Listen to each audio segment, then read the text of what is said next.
Good evening, Dr. Manibuama, Sami Jemfi, and Fifi Kwete. Gentlemen, don't you have children? I know you all do have children. Do you want your children to go to a school where the teacher is not taking licensure exams and therefore it's not good? Omanibuama, you are a doctor. You went all the way to medical school. Your colleague doctors, don't they take the exam? In fact, Omanibuama himself, even when he was minister, he was taking the exam. So recently he was practicing in Accra. He told me himself that if I'm looking for him, he pointed out where he will be. It's a hospital here in Accra. Because he took his exam. I said, oh, you are practicing. Oh, even when I was minister, I was always going to write the exam. This is Omanibuama. He's a communications director. He's a technology director for John Mahamad's campaign. Doesn't he know that licensure exams are as important for teachers as they are for doctors? We cannot allow this country to be ruined by people's inordinate ambition to get power. We cannot allow this country to be ruined by people's inordinate ambition to get power. We cannot do that. Power is available for somebody to collect by all means, but they must come to the path together with the Ghanaian people, telling us good policies, not this kind of policy that is so populist and people go and write exam and they don't pass. The whole country is outstanded by the performance of the licensure exam. A presidential candidate, one who has been president before, comes and says, I will cancel the exam. Wow, that's what he said. He said, I will cancel the exam.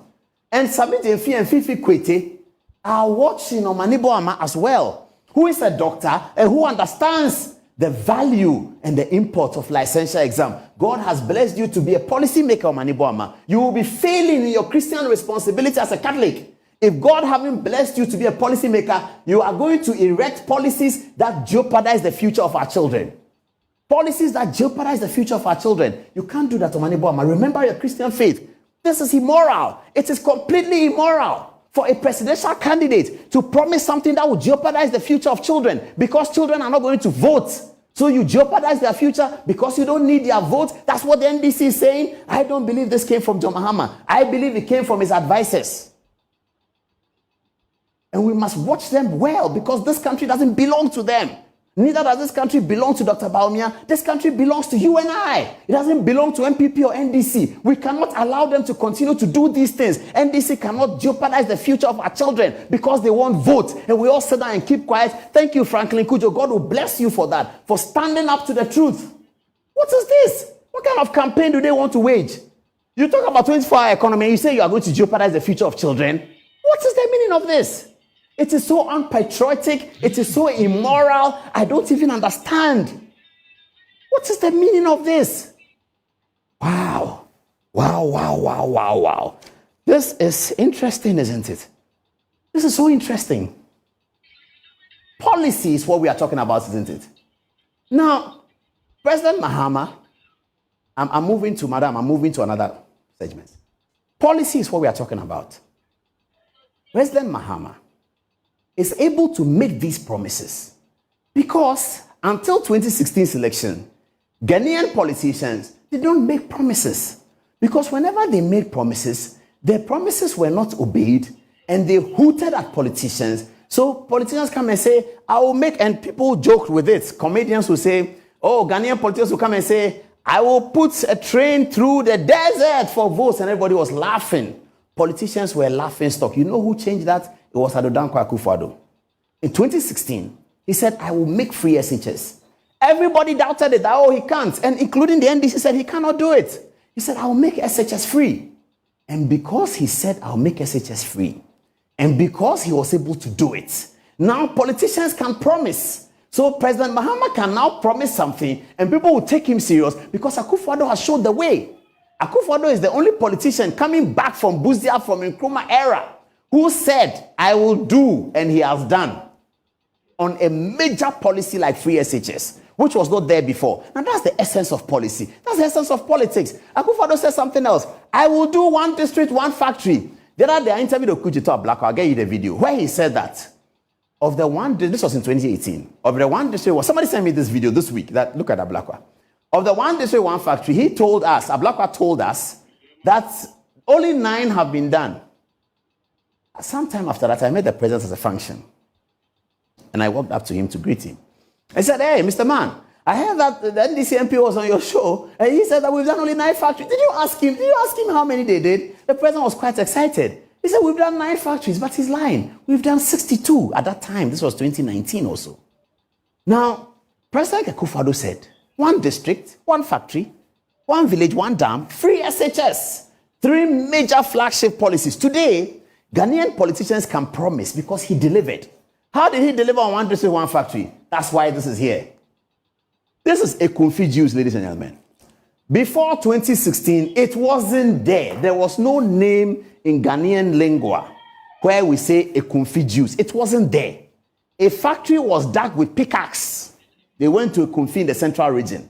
They dug with pickaxe, cut the sword, put the processing inside. Today, a confit juice is here. I'm going to be distributing it to everyone in the studio. This policy working. This is policy working. Mikael, have one. That's a confit juice. It is policy working, isn't it? It's policy working. That's how it works. This is policy. It wasn't there. It's there now. Okay, my ladies, you all grab 1 confit juice, okay? 1, 2, and 3. Yeah. Okay, floor manager, you get the confit juice, yeah? I'm coming all the way. Yeah, we are distributing a confit juice in the studio to show that policy works. And policy works doesn't mean people should come and promise anything. They should thank Akufo-Addo for politicians being believed. Okay, give this to Terry. Terry, have this one. Yeah, I'm going to the MCR. I'm going to share to everybody. That is what they call policy. Policy has worked. It wasn't there, now it is there. It wasn't there. There was no confit juice anywhere. It wasn't there, now it's there. Okay, so we are sharing it here. Yeah. Yeah. Okay. Yeah. Kofi, take this one. This is for you. Maureen. Dennis. Okay. Nisaki. Oh, the 3 of you. Okay, I'll come back. I'll come back if I can. Yes. So we share the juice. A Kofi juice. So we've managed to share the juice for the people in the studio. 3 people didn't get, but it's okay. But viewers, you get the point I'm making, don't you? You understand the point I'm making. This is a policy that was not there. A presidential candidate said, I'll create 1 district in each factory. I'll create 1 factory in each district. And then he goes to Central Region, a place called the Kumfi, says, here, I'll do pineapple juice. Today, they export this for Ghana. That's leadership. That's what you can call leadership. When a leader says that, I have come to Ghana to be president in 2017. I'm walking out in 2024, but I have not left you anything. I've left you with the Kumfi juice. That's leadership. How many, if the 4th Republic, every president was able to say, I've left you with something that I didn't come to meet. Something that wasn't there. Not some road I came to extend. Something that was not there. It was not there. I dug the pickaxe. I've left you with it. It's making money. It's creating employment for people. And by the way, they work 24 hours in the Kumfi. For whatever that information is, they work 24 hours. That's policy. So, viewers, I'm begging. Okay, I'm begging that let's get into the patriotism. Let's get into patriotism. Let's be patriotic, all of us, including NDC. I know President John Mahama. I believe that this was prepared for him. Not much research went into it. He wasn't told that his government initiated it. He wasn't told all of those things. Today he might hear.